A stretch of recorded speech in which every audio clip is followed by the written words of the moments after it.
आप मुझे अपना चरित्र बताओ, मैं आपको आपका फ्यूचर बताता हूं। आपको शरीर दिया गया, इसका ध्यान किसने रखना है? आपने। पाप वाला जो जीवन है ये बड़ा डेंजरस है, क्योंकि हो सकता है आज आप गुनाह में हो और आशीषित हो रहे हो। वर्शिप करना बड़ा आसान है, लेकिन सोमवार मंगलवार जब अपने कामों पे आप लौट जाओगे तब पवित्रताई में बना के रखना अपने आप को, ये मुश्किल है। मैं तो दसदा वो दुष्ट व्यक्ति ही हो सकता है ਜਿਹੜਾ ਇਸ ਟਾਈਮ व्यभिचार ਦੇ ਵਿੱਚ ਹੋਏ और हीलिंग प्रेयर ਦੇ ਵਿੱਚ आमीन आमीन करता हो। क्योंकि परमेश्वर ने तुम्हें आजाद तो किया है, पर अपनी आजादी को पाप के लिए यूज नहीं करना। पवित्र पवित्र पवित्र सेनाओं का यहोवा। आप अपना कैरेक्टर कभी बदल नहीं सकते। एक व्यभिचारी कभी चेंज नहीं होता। बूढ़े हो जाते 70-75 साल के हो जाते, गर्लफ्रेंड नहीं छूटती उनसे, क्योंकि बाइबल कहती है पाप के ऊपर फतेह पाने की ताकत सिर्फ यीशु मसीह के पास है। उसने कहा मैं तुम्हें वो चरित्र दूंगा जो सब नामों से, सब चरित्रों से श्रेष्ठ है। यीशु मसीह का चरित्र ऐसा है, इस दुनिया में किसी का नहीं था और ना होगा, इसलिए सब लोग उसे मानते हैं उसके कैरेक्टर के कारण। कहता मैं तुम्हें वो कैरेक्टर दूंगा जो सब कैरेक्टर से श्रेष्ठ है, और जब तुम उस कैरेक्टर में बोलोगे दुष्ट आत्मा को जाने के लिए, वो जाएगी।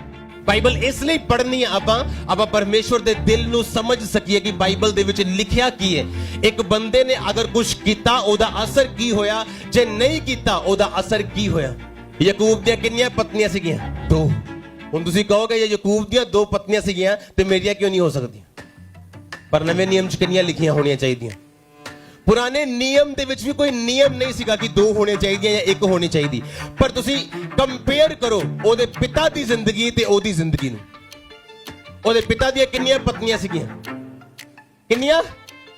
1। ਹੁਣ ਤੁਸੀਂ ਲਾਈਫ ਕੰਪੇਅਰ ਕਰੋ, ਜਿੰਨਾ ਯਾਕੂਬ ਨੇ ਫਾਈਟ ਕੀਤੀ ਆਪਣੀ ਫੈਮਿਲੀ 'ਚ ਉਹਦੇ ਫਾਦਰ ਨੇ ਨਹੀਂ ਕੀਤੀ। ਅਗਰ कैरेक्टर सही नहीं है तो कुछ भी सही नहीं।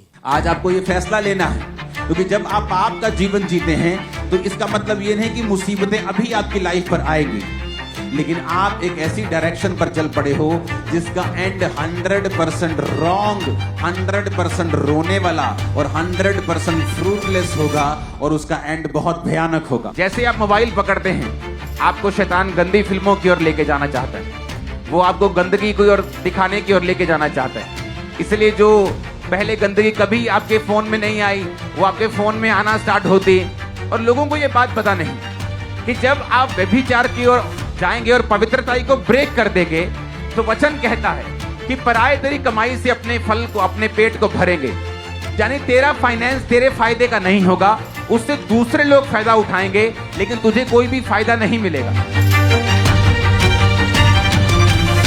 क्या आप इमेजिन कर सकते हैं एक शरीर का काम आप और आपके परिवार और जनरेशन के नाश होने का कारण बन सकता है, और उसी शरीर के काम से फ्री होना आपकी और आपके जनरेशन की ब्लेसिंग का कारण भी बन सकता है। मेरा विश्वास है कि यीशु मसीह के नाम के ऊपर मेरा फेथ है, तो क्या मैं व्यभिचार कर सकता हूं?